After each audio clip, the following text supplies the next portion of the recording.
You're still live with us on the 12 Report, and a quick reminder, we mentioned that the ASUU is set to decide the next steps while the federal government meets on the 2009 agreement. Joining us to discuss more on this is the National Mobilization Officer of Education Rights Campaign, Michael Adaramoye. Michael, thanks for taking out time to join us on the news. Quick question, do you think that today's meeting is going to lead to a positive resolution, considering the back and forth that has been had between the ASUU and the federal government, especially on the 2009 agreement so far? Yes, thank you very much. Thank you for having me here and also discussing this very important topic. And I mean, the first thing, just as you have said in the question, there's been a lot of back and forth recently. And I mean, about just a week, in fact, many were not even sure what the attitude of ASUU would be to the new development of the federal government trying to ignore some of the demands they've made. And if you look at these demands we are talking about, they are agreements that have been reached since 2009.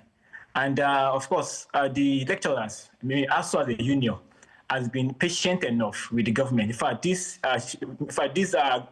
government will be the government that enjoyed a very high level of patience from ASUU. Of course, if you look at the history of the education sector and ASUU, you see that most likely within a year or so, you hear ASUU start threatening strike. But with this government, ASUU has been patient enough to ensure that they give the government adequate time.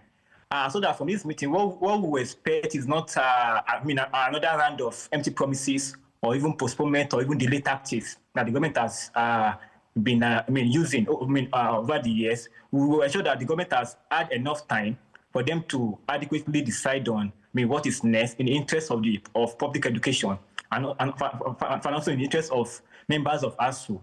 So that this meeting itself is expected to be a meeting where concrete arguments are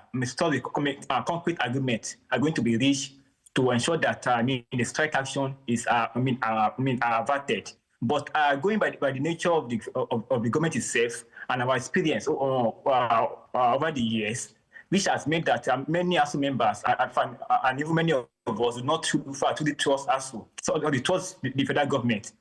The level of trust has really diminished over the years. So that it's really not something you can tell that this meeting itself is going to produce a positive result from the hand of the government. But I can assure that ASUU as a union have been very patient and are ready to also ensure that they meet an amicable solution of these issues too. But the problem, like I said, over the years has been with the government trying to delay this agreement. We've had this agreement since about 16 years now.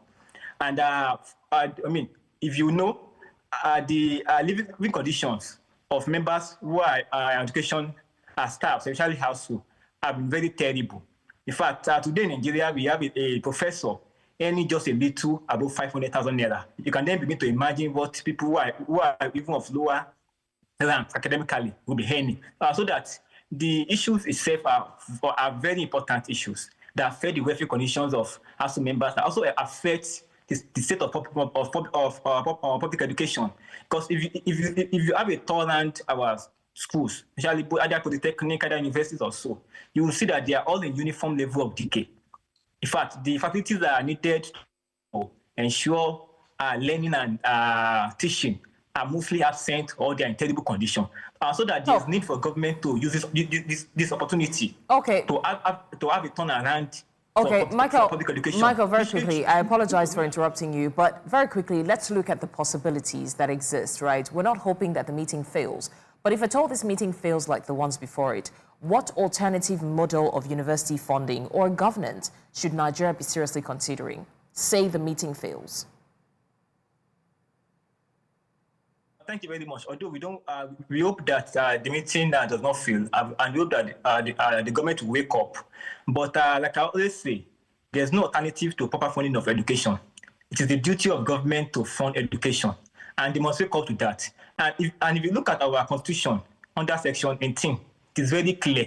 It is the duty and responsibility of government to fund education and ensure that citizens have opportunities to education, free education, at all levels too.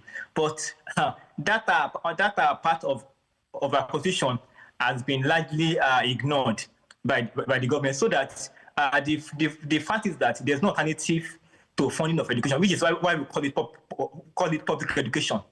It is meant to be funded with public resources. And our question to the government over the years is that, do we not have enough resources to fund our own education?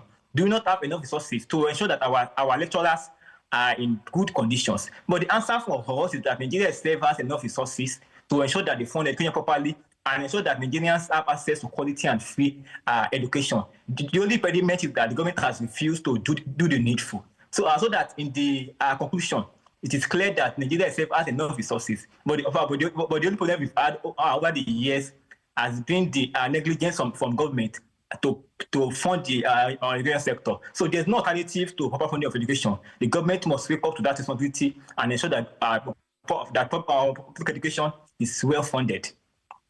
Michael, thank you so much for joining us. We appreciate your time with us on the news today.